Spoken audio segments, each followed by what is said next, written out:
Jackson Systems is your controls expert in the HVAC industry. With our top-notch technical support and customer service, we make life easier for you, the HVAC contractor.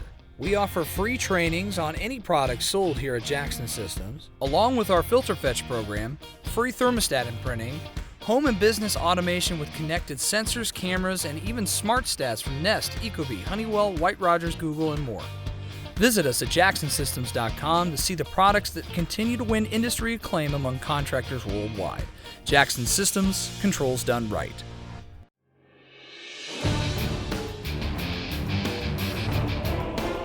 You're listening to the HVAC After Dark podcast, a no-nonsense HVAC podcast from real HVAC technicians.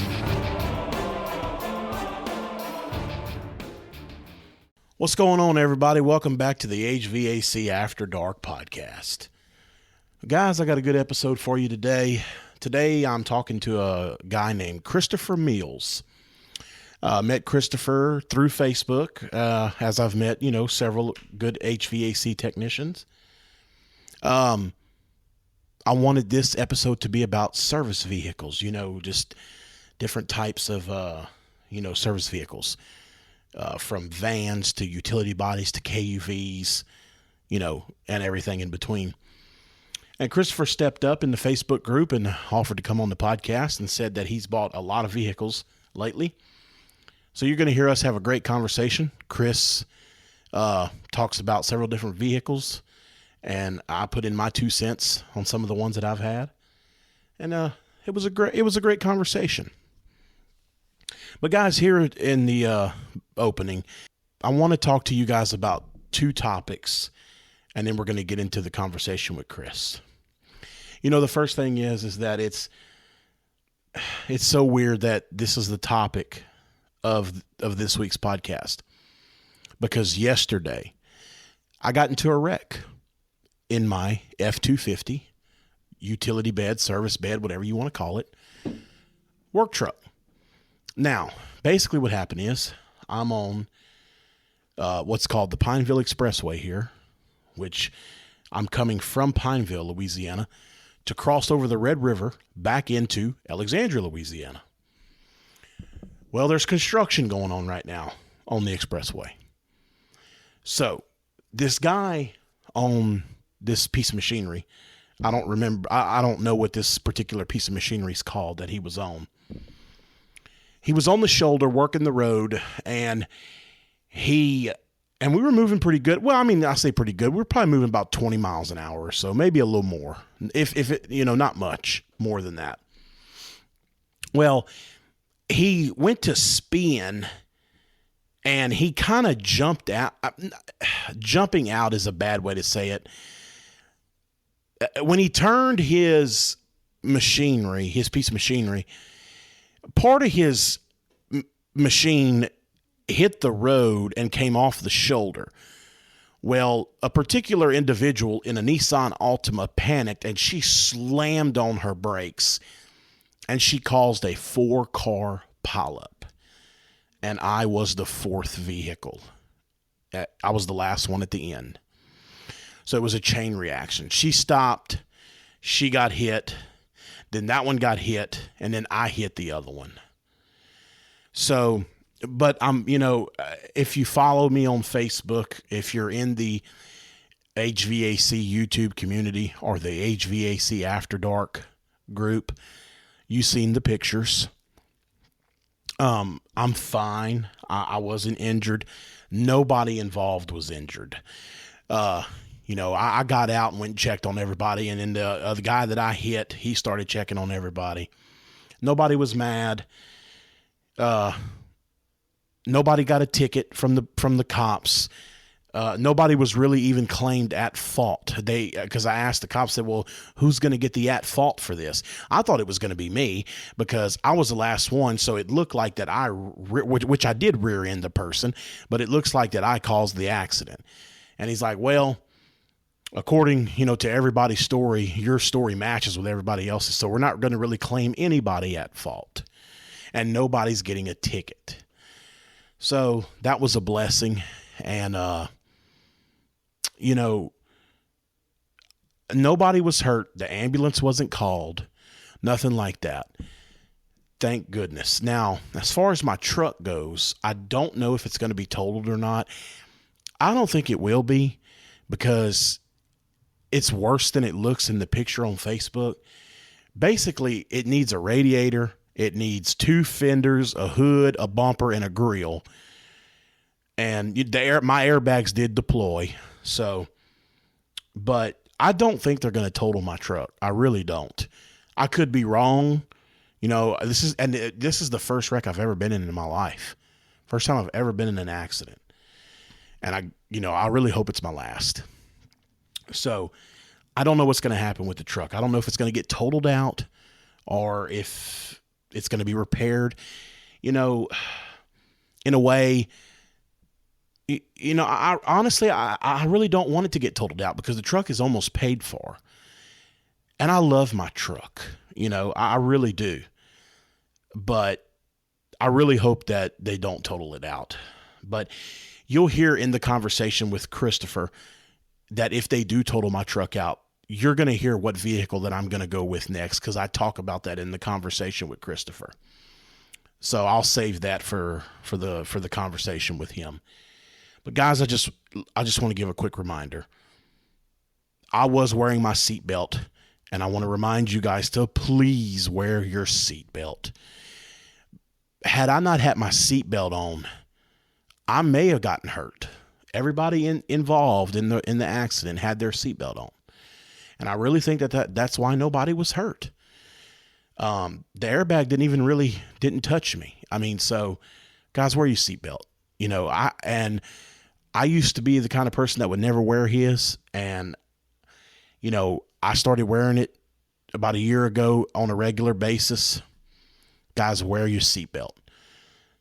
Because if I wouldn't have had my seatbelt on, I could have got hurt. So please wear your seatbelt. And don't text and drive. I was not texting and driving.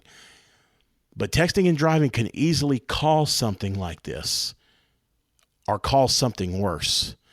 So please don't text and drive. Don't play on your phone and drive. Put the phone down. If somebody texts you, man, look, it can wait. Because, look, I've never been in an accident before, so it kind of scared the shit out of me. I'm not going to lie. I was pretty freaked out. So, wear your seatbelt, and please put the phone down. I'm telling you, it can wait. Because it scared the shit out of me yesterday. It's not worth it. It can wait. So, anyway, the next thing I want to talk to you guys about is my surgery. Now,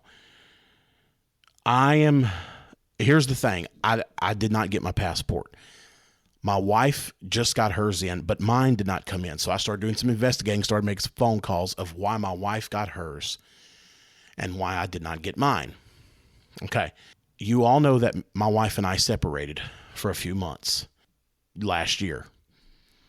Now, there was some things that happened between me and my wife when we were separated that is not allowing me to get a passport. And that's as far into detail as I'm going to go about it. I'm not a criminal or anything like that.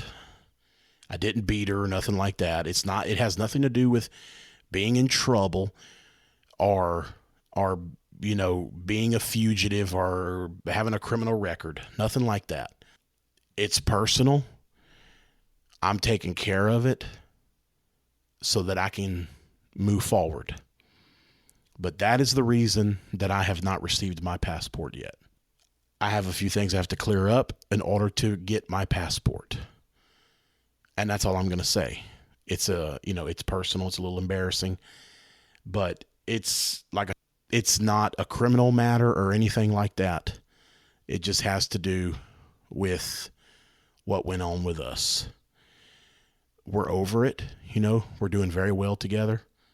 We really think that the split up helped our relationship, our marriage, if you will.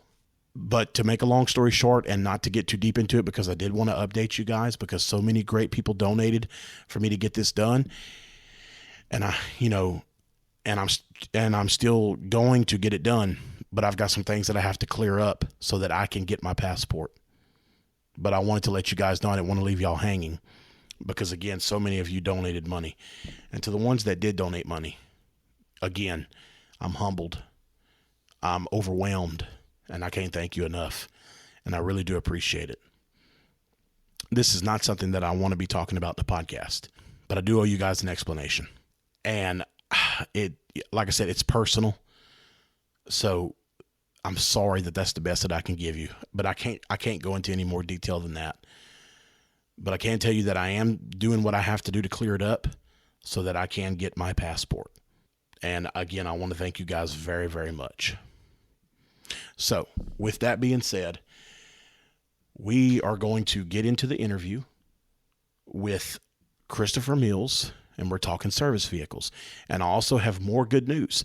Since the last episode, I now have a discount code or coupon code, if you will, that I'm able to offer you guys at TrueTechTools.com. So basically what you want to do is if you go to TrueTechTools.com, now we all know that TrueTech Tools is, the king of the HVAC tools. They have everything. So you go to TrueTechTools.com, you pick out whatever you want, go to checkout. When you get to checkout, you're going to want to go down, and I think there's a thing that says coupon code or discount code.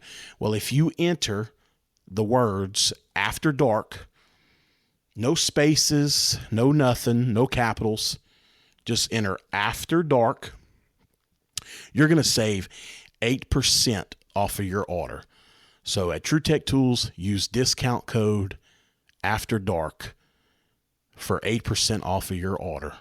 Very, very excited. And a big shout out and thank you to Bill Spohn, who is the owner of TrueTech Tools, for making this discount code possible for me to give to you guys. Again, one more time, TrueTechTools.com, enter coupon code After Dark, no capitals, no spaces, and save 8% off of your order. All right, guys, that's all I got for you guys here in the opening. Thank you so much for the support. Thank you so much for hanging in there with me. Let's get into the interview with Christopher Mills. I think you guys are really going to enjoy it. Y'all know that heating season is going to be here soon. Well, my friends at Bacharach want to help you get ready for those furnace tune-up calls. From the entry-level Firite Intech to the Insight Plus with TuneRite and the commercial-grade PCA3. Bacharach makes a combustion analyzer for every technician. And that's not all. Through the end of November, Bacharach is offering a rebate on select analyzers. You can get cash back, pre-calibrated B-Smart sensors, or a free wireless printer.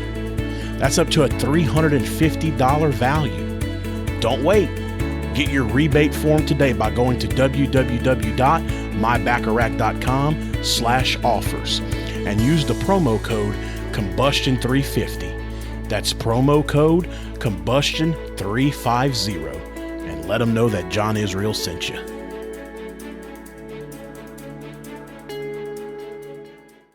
Sporlan, creating products that provide solutions so that your air conditioning and refrigeration needs are not only met, but exceeded. Offer the highest quality products, innovative solutions, and unparalleled support in the market. All right, everybody. I'm talking to Christopher Mills. He's in the HVAC After Dark Facebook group. And I put a post up. I wanted this episode to be about service vehicles. A lot of guys ask, what's the best service vehicle? And Chris wrote a comment and offered to come on the podcast, said he's bought several vehicles in the last few years. So the first thing I want to do is introduce Chris, or let Chris introduce himself, I should say. Chris, how are you doing, buddy? Doing good. Glad you're all right after your wreck. Yeah. That was definitely a scary one. Yeah, your truck looks smashed. Yeah. It more than likely they're going to total it. So it's funny that we're talking about this subject because it looks like I'm going to be in the market for you get the yeah. Been planning this podcast with Chris for a few days now, and on this topic, and then today I go and get in the freaking wreck, and I'm pretty sure the insurance company's going to total out the truck. So I'm probably going to be in the market for a truck. So this is actually a great time for us to be talking about this. Exactly. But why don't you introduce yourself, man, and just tell everybody a little bit about yourself and your company. All right, my name's Chris Mills. I live in the Denver, Colorado area. I've been the owner of my own business here for going on about 5 years. So we pretty much swap our trucks every 2 years. So we kind of started with the vans and moved up to different stuff. But before that, I was in the building business, which we had to have several different type vehicles for that too. It was actually in the Georgia area, so kind of after the building crash in like '04, I went back to the casino business because it's something I had done in college and could pay the bills. And I started talking to some of my subcontractors that used to work for me as the Atlanta market started getting back a little bit. And it seemed like to me only the heating and air guys that switched away from the new construction into the residential home services and the swap outs were doing better than ever. So I went out to Atlanta, met with my friend, and he shared all his documentation, how that works, how his pricing work, and just pretty much gave me for a week I ran with him and some of his techs and got a rundown of the business, and started doing it in Memphis for about 2 years out of my own truck, which was a '96 Toyota Tacoma. But after you go broke, you got to use what you got to use. Absolutely. So I put about 350,000 miles on that little truck and saved every dime. And luckily my wife has a really good job. So when I approached my brother about throwing some money together and let's come to Denver, it just kind of worked out because this is one of the best markets to be in. I'm sure where you are is very similar to the Memphis, Tennessee market in that a lot of people don't have credit. And you'd sell, I'd have sold 3 systems a day if people had credit. Out here, even though we have 0% for 36 months, 0% for 60 months, they go, nah, we're just going to throw it on our credit card. We're just going to pay for it. No one uses they have so much money out here, they just pay for everything. So it's like, I was in complete shock. Yeah, it's kind of like that here too. This is a small area where I'm at, but you got your old country people that have been saving money for a long time, and it's very rare that I have to finance anybody. But I want to thank you for taking time to come on the podcast. I appreciate it. Nah, you're welcome. Your podcast is more of one of the ones that I enjoy because it's techs talking like techs talk. We're not in front of customers here. This is us together talking about the crazy stuff we've seen, the crazy stuff we've done, and trying to help each other out so we can all be better techs. Absolutely, and that's what the Facebook group's all about too. And I appreciate you stepping up to come on the podcast. My pleasure. But so let's get right into it, man. We're going to talk about service vehicles, and I've been in the business with my father, and me and my father were Ford guys. We refuse to drive anything but a Ford. I mean, if it's not a Ford, we're not going to drive it. So my whole career, when I worked for my father and his ex-business partner, that company was nothing but vans, the Ford E-Series. That's all they ran. Which is a great van. It really is. It is.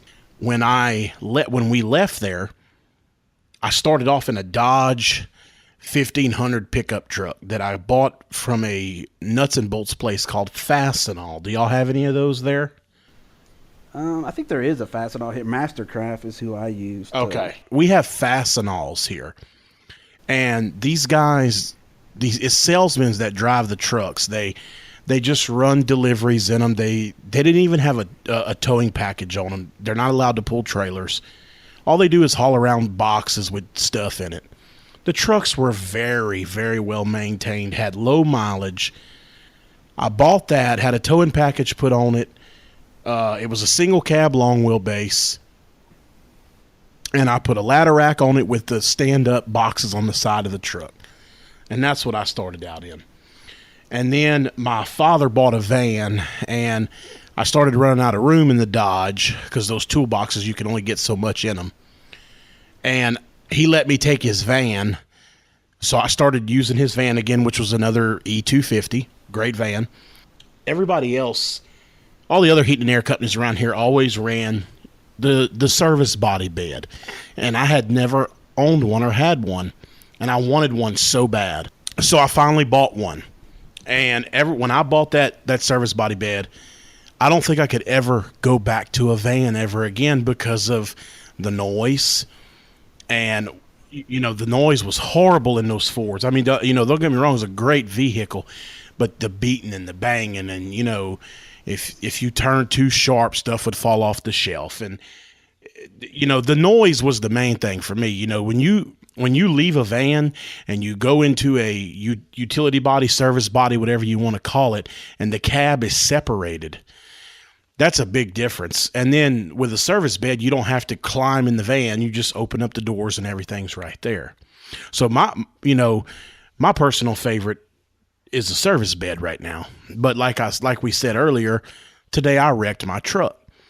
So if they total it out and I have to end up buying a new truck, I think I'm going to go KUV this go around, because that was one of the things I regretted when I bought the service bed. I knew a guy that had a KUV, and I looked at his at the supply house and I went, shit, I should have bought one of these. Now, don't get me wrong, I'm not happy that I wrecked my truck because I love my truck. But if the insurance company does total it, I think I'm going to go KUV. So do you have a personal favorite vehicle that you like to buy for you or your guys? Right now, the Dodge for our service, the Dodge Ram ProMasters, right? Because the kits that you can get for the storage and everything inside the ladder, like we have electronic ladder racks. You press a button, the ladders come down to the side of the vehicle, and you can pull them right off. You don't have to, climb up and fight with it. They lock in. They're so high, no one can really get up there to steal them without making a lot of noise. Right. Just the setup, like you can go to Mastercraft, just like the KUV. So you don't, like, say you're a Ford guy. Well, you can get a KUV built, on a Ford chassis or a Chevy, right, or a Dodge chassis. So it's kind of like what I posted is that, get a van you're comfortable in, get a van you like, but really research, like, it just depends on what size company you're at and where you're at. So, like, most people can't go out and buy a KUV. I mean, especially starting out. So what I would suggest for them is something that looks like a KUV with, the side storage, but you can also, throw something in the back of the truck to install it. You can pick those things up used for nothing when right, you're starting out. But like here for our trucks that have to go into the city because parking is so difficult, clearance is an issue. It's similar to, the little Ford Transits. Yes, the little tiny one, the Transit Connect, right? Yeah. So we use the ProMaster City, which is the same. Now the reason I went with the Dodge ProMasters is because Dodge has a program for contractors where if you get so many trucks, they give you like ungodly less than 1% interest rate. So it was just, oh, okay. I couldn't afford to go do anything else. Absolutely. Yeah. But I will warn you, these are Italian made. I believe Fiat actually makes them. Right. And they rely on the front brakes a lot. We go through brakes, all the headlights, the seals leak. So every one we've gotten since the first time we went through, I think we were on a 2-year program. So after we went through that first 2 years, when we got our new ones and traded in the other ones, we took all the headlights off and siliconed them and never had right, a problem since. But it's little things, but the cockpit of that is just incredible. And then for installs, because some of our guys do 2 installs in a day, we just use the little old U-Haul box trucks that we have, painted up with our logo. Right. Well, man, the Transit Connect, we have a company here, a large company, and all their service guys run the little Transit Connects. There's no way that I can survive in that. I'm a big guy already. Oh, everybody knows that. You'd be shocked how much room's in that ProMaster City. Well, I've heard that too, because I know one of the guys that works there, and I was shooting the shit with him one day, and I was like, and he's tall. He's not a big guy like me, but he's taller than I am, and I'm 6'1". So this guy's got to be. He's tall. He's got to be at least 6'5", 6'6", something like that. And I said, man, how the hell does your tall ass fit in that little bitty car or van or whatever it is? And he said, man, you'd be surprised. He said, there's more room in that thing than you think there is. Now, he's talking about the front cab. Now, what he doesn't like is the back. You know, that thing, he said, is made strictly for service. He said sometimes you can't even get everything you need in it. But there's just no way that I can go that route. Now, one of the vehicles that I would have considered when I bought my truck, and since it looks like I'm in the truck market again, that I would consider is the big Ford Transit, you know, the tall one. But I've heard they're having a lot of issues. There's a lot of issues with that one. Yeah, not so much the engine and transmission. I don't think. You can correct me if I'm wrong, but I've heard things like rear end trouble, seals and other stuff like that. So I'm going to stay away from the Transit. I've never looked at a Dodge ProMaster. Again, you know, being that I'm a small company and it's just me and my father, I'm probably going to go Ford, but, you know, I won't buy a Chevrolet because I can't stand Chevrolet. Anybody that's known me for a certain amount of period of time, listen to the podcast or watch me on YouTube, knows that I can't stand GM and Chevy products. I think they're junk. And the only thing that I know that GM makes besides a service body bed is the Express van. I don't think GM has came out with anything else. No, not really. But, you know, back real quick to the small Transits and the smalls. So you're saying a company where you're at is using those? Yeah, the small one. See, I wouldn't use those in a small city like that. It's for a busy city where you're downtown and you have to pay to park and it's a pain in the ass. Yeah, we don't have that issue here because this is a small town. Yeah, I think he's doing it to save gas. Gas probably if he has a big fleet. He does. He has a huge fleet. But as far as GM and Chevy, you know, most guys I see in the heat and air business or plumbing business driving these trucks is a service body bed or a KUV, you know, with a Chevy or GM chassis. But other than that, I think the only thing that they make is the van. Yeah, I'm pretty sure. That's what I've been told too. That it's like an aftermarket company, which it's basically like KUV does. Yeah. I mean, I haven't, you know, Chevy makes the Express van. I haven't seen anything else that they make. Now, I've never actually seen a ProMaster in person. Now, I've seen pictures, and Greg Fox. Do you follow YouTube? Yeah, a little bit. Yeah. Do you know Greg Fox from Fox Family Heating and Air? Yeah, he's not on my follow list. Yeah, he's kind of new to the YouTube scene. He's been around for a little while, but he just bought a ProMaster, and he really seems to like it. The interiors are like a Corvette. I mean, it looks like a race car inside. You know, when I'm watching Greg's videos, when Greg has the camera on him, and while he's driving, I see him moving up and down. Do those seats bounce with the ride? Yeah, they're kind of like have you ever been in a semi-truck seat? Yes, I have. So it's that captain's chair that actually, it's got about a 2 or 3 inch play in it, so it's real comfortable. Yeah, because he'll be driving, and like when he turns or he hits a bump, you'll see him in the seat move up and down. So I didn't really know what that was about, but I mean, the ProMasters look pretty nice, and I don't really have anything against Dodge. The reason I won't buy Chevys is because they took all the bailout money. So Ford didn't take the bailout money, and they're making it. So. Yeah, Ford did not take it, but I just don't like Chevrolet. I think they're a piece of shit, and that's my honest opinion. When I had went and worked for that other company a while back, where you were doing like the supervising. Exactly. Yeah. Eventually I was in a service bed, but when I first got there, they didn't have a service bed available. They actually had to go buy me one.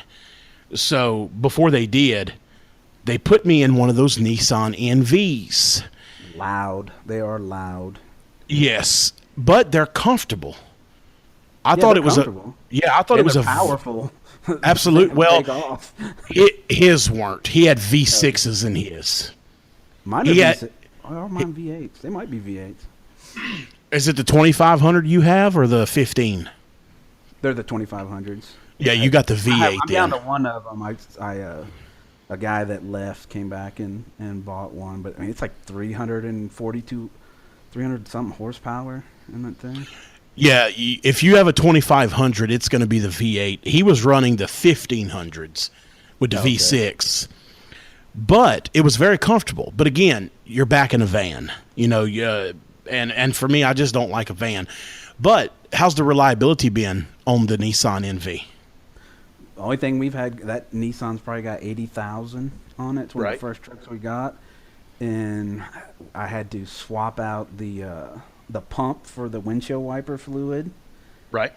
And it was like $17 at AutoZone.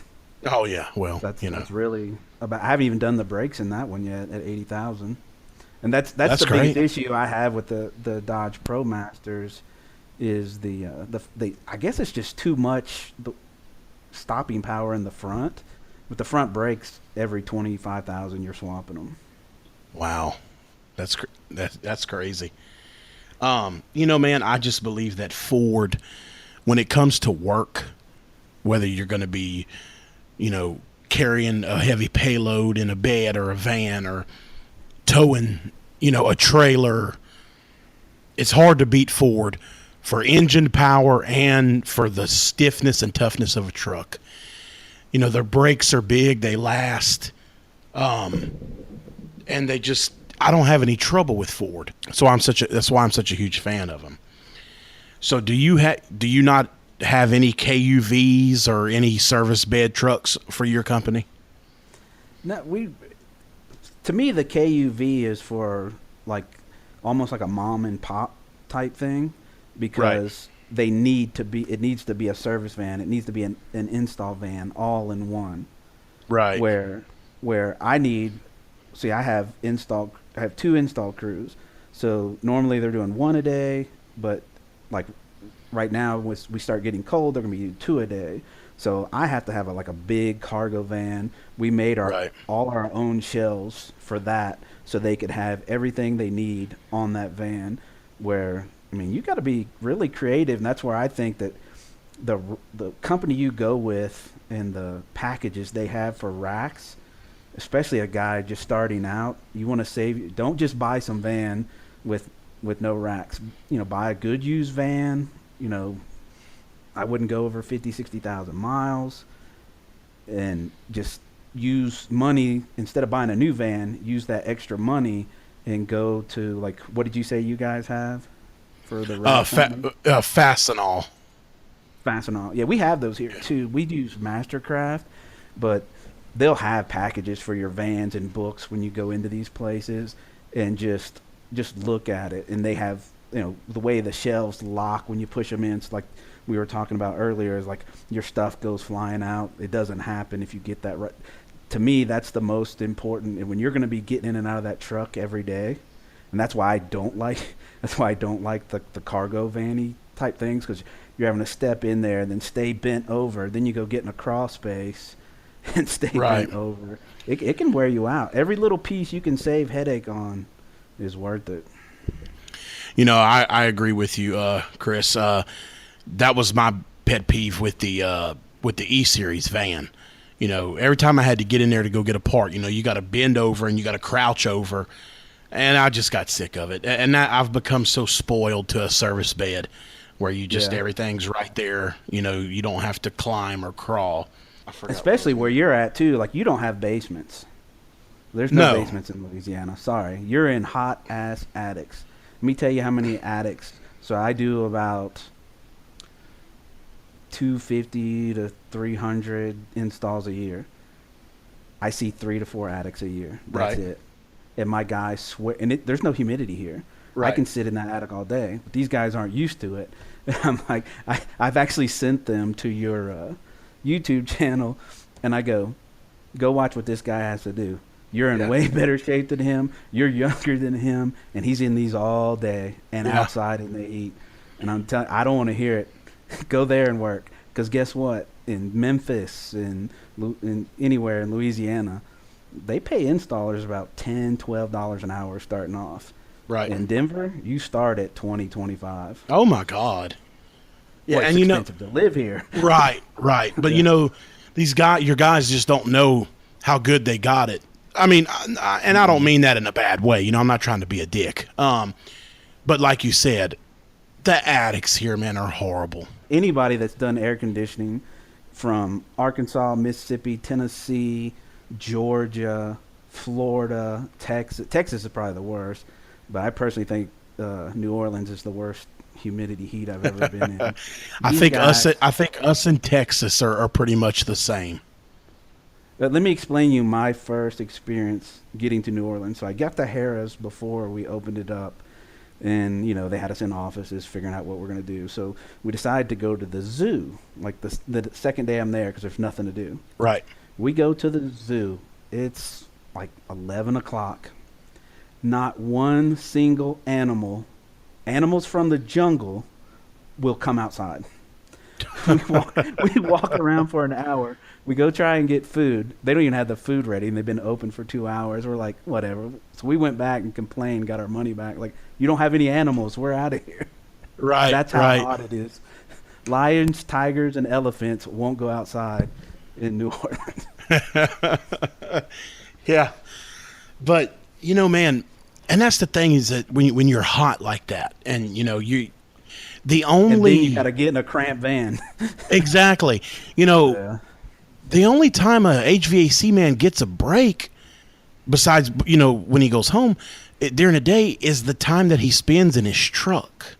You got the air blowing, you're taking a break, and you want to be in something comfortable. Now, there's no doubt that the E-Series vans, the Nissan NV, these Transits, the ProMaster, and all that, the Transit would be a really, really top pick for me for a vehicle if they weren't having the issues they were having with the Transit. But the front of those things are huge. Oh, I know. Right now I got to see what's going to happen with my truck. But if I do have to end up going buy another one, the Transit's off the list because of the issues. But if they weren't having the issues, it would be really hard for me not to buy one. But but the good thing about these KUV bodies and stuff now is I was looking them up on the internet earlier today. I was looking at them on YouTube and everything. They even have the Knapheide is, there's several different bed companies, but the KUV is made by Knapheide. And Knapheide even has the bed now where all the doors on that KUV will lock with an electric remote. Oh, nice. So ProMaster, it's got the flip out key and every door will unlock and lock from a different button. Well, what it is that, you have your Ford remote for your cab or Dodge or Chevy, whatever, engine and cab you buy. I'm just going to say Ford because that's what I'm looking at. So you have your Ford remote, to lock your cab of the truck. And then Knapheide gives you another remote to lock the bed. So you hit the lock button on the bed, and there's like this master lock thing that locks up all the doors on the bed. That way, if you're in a bad area, you don't have to worry about somebody digging through your truck. Because that's one thing about the truck that I have now, is that if you want to lock the bed up, you got to go around with a key and lock every bin one by one. And that... Oh, it's locking the outside bins? Yes, the outside bins. Awesome. Yeah, Knapheide now... Awesome. Knapheide now makes a KUV body that has an electric lock to lock all those bins. Wow, that's nice. Yeah. So except I could see with you, how things get stuck in your drawers when you're taking in and out. I could see something getting down. Hopefully they've protected it. They didn't go that in depth with it on the video that I found, but the insurance company's coming to look at my truck in the next couple days. I'll find out if it's totaled or not, and then we'll go from there. If they do total it, then I'm going to go start shopping, and I'm definitely going to look at the KUV with those electric locks and just see what it's all about. The KUV also has the rear vision camera. Yep. And I saw that you can actually get a side ladder rack. Because when I first looked at them, I was like, boy, I would not want to get up there and get my ladder down. You know, man, that's a great point, man, because when I was looking at them today, I was like, you know, I really want that. If I have to end up buying another truck, I said, I really want that. But, man, I'm going to need a ladder to get the ladders off my truck. That's what I love about what Mastercraft sells. It's electric. So it's like the whole assembly that sits on the roof just tilts and comes down to the side. You grab it, put it on, then you push the button, and it goes back up. Yeah, you know, and the KUV, it comes in 3 different levels. It comes in the short, medium, and the high. I would probably go ahead with the highest one. That way I could stand up in it. And if that's the case, I could actually just do and not put a ladder rack on my truck. And just, because see, I don't carry an extension ladder. Because I have extension ladders back at the shop, because I only have like 2 or 3 accounts where I need an extension ladder. So if they call me and I know I'm going there the next day or whatever, yeah, exactly, I know to take it. You can throw that in the back of a KUV. You don't even have to put it on the rack. Exactly. So the only thing I carry with me is a 6-foot step ladder and an 8-foot step ladder.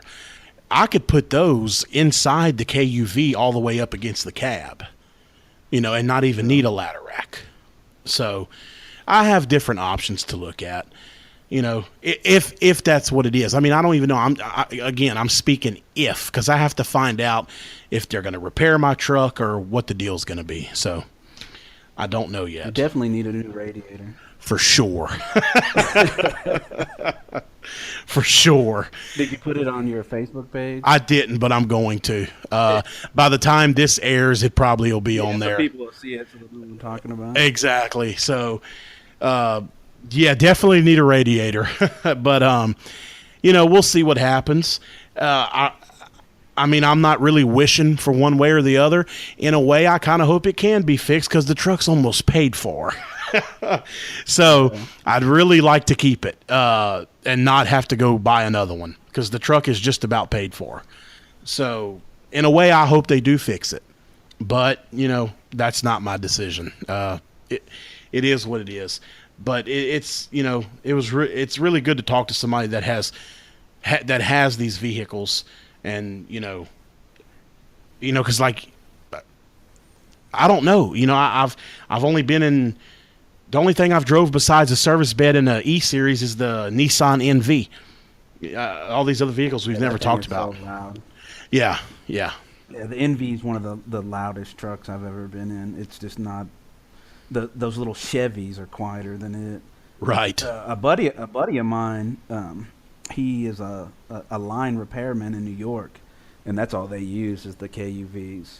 Yeah. And they throw like 2 or 3 transformers in them, have every kind of component and part they need. Yeah. You know, I have a lot of options to look at if it comes to that. But I'll tell you what, one thing I wrote down on here, I don't guess you've ever had one or seen one, those Mercedes-Benz, those tall vans that they make. You ever been around one? Yeah, very similar to the ProMaster. Really? The ride is the same. The way you sit is the same. The ProMaster's got a little bit better stuff. Isn't it Dodge that bought Mercedes a long time ago, or Mercedes bought Dodge? I have no idea. As far as I know, I think they've shared a lot of technology. Right. As far as I know, it's all still under Chrysler. And then Chrysler, yeah, that's what Dodge Chrysler, I think. Yeah, and then they don't even call the Dodge trucks and stuff Dodges anymore. Now it's just called a Ram. I don't know why they did that, but yeah, I would bet that these Mercedes trucks are basically Dodge ProMasters because they sit the exact same.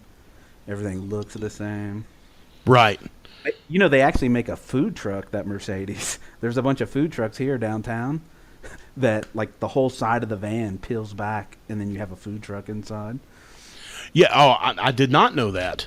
So they've kind of gone nuts with those things. I don't know if it's conversion. I've seen them converted. Well, you know, man, and I'm disappointed about the Transit because, you know, speaking of that, I never did let you get in on that. What have you heard about the Transit? Now, I've heard the same issues. thing you had, like Yeah. suspension stuff, leaking and whatnot. But it's just like any vehicle. So, like buying a Transit, Transit's only been out a few years. Right. Let other people make that mistake. It's almost like the gauges. So when I first got into this business, I was watching you and other people, and the Testo 550s were just the standby. They just worked. They never had a problem. Anybody I saw after they had been out 2 or 3 years, I'd go in the forums and read them. So everybody knows the issues with the S-Man, with the vacuum gauge is basically useless after you use it 5 times. Right. The little clamps for your temperature will just break. You're going to go through 2 of them a season. In the air conditioning season, no matter what. The Testos don't have that problem. The problem with the Testos are the cables on your temperature probes are a foot long. Yeah, exactly. Pain in the butt. Yeah. Yep.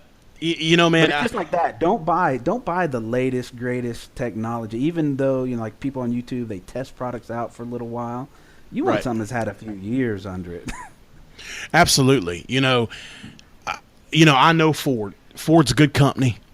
I know that they will get these transit problems fixed. I know they will. And the good thing is that the people that we buy Ford from,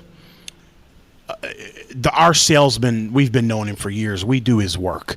So if I have to end up getting a new vehicle, I'm going to go up there and I'm going to say, hey, Dennis, that's it. Obviously, that's his name. I'm going to say, Dennis, tell me the truth about the transit, man. I've heard this. I've heard that. Is it fixed, or are y'all still having problems?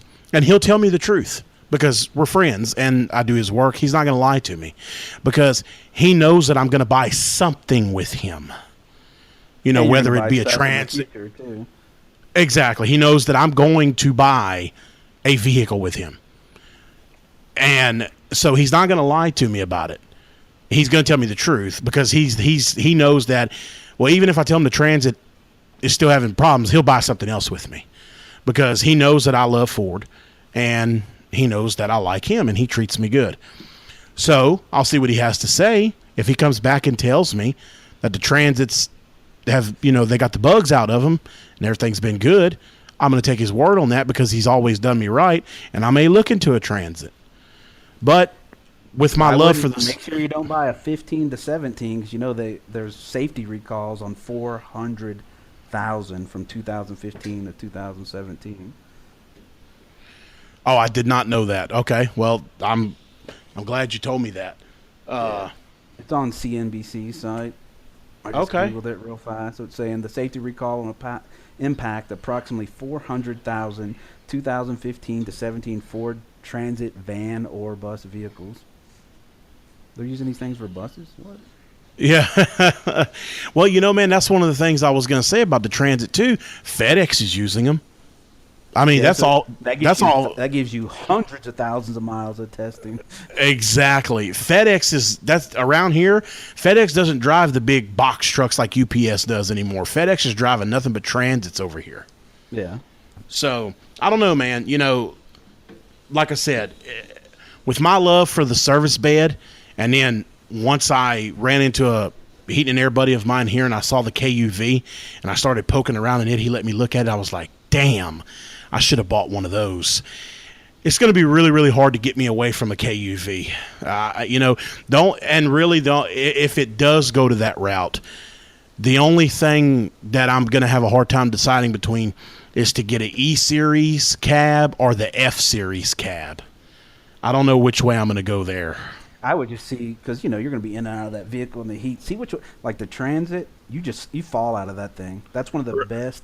The doors are so big and wide, you just fall out of it. So I would see, just get in and out of it a couple times and see how your hips feel and your knees feel.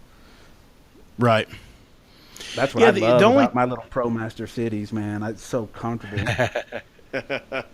Ghostbusters. Right. The only thing that I don't like about the E-Series is, there's not much room with the seat, because I'm 6'1", so I have to put the seat all the way back. And the seat doesn't go very far back in the E-Series. And, there's not much room to lean the back part of the seat back. But I don't know. I'll just, like you said, I'll have to drive both and, sit around in them and just see which one feels better. Did they have interior pictures on their site? Yeah, if you go to Ford. Doors. Okay, you have to click. Well, no, they just open the other doors. Yeah. I don't know. I'll just have to see which one feels better to me. More than likely the F-Series, because you're going to have more room. But the only bad thing is the F-Series is kind of ugly on a KUV body. Yeah. The E-Series looks a lot better. You can look at the side view of that Transit, and it looks like a door came off a semi and doesn't. I know. That's and that's what I remember when we test drove them. I was like, man, I really like getting in and out of this, but we got the deal with Dodge, so I had to go with the City. Right. Well, you can get a Transit cab with a KUV body on it. But yeah, that's what I'm looking at. Yeah, but I mean, it's still a Transit. Still has the Transit issues. So I don't know, man. It's a tough one.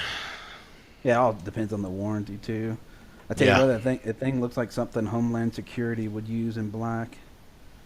My wife calls them dog catchers. Dog catchers, yeah. She goes, "Don't get a dog catcher van. I don't want to see that in my yard." Yeah. Also, it does. It says right here it locks all those little sides. That's crazy. That's awesome.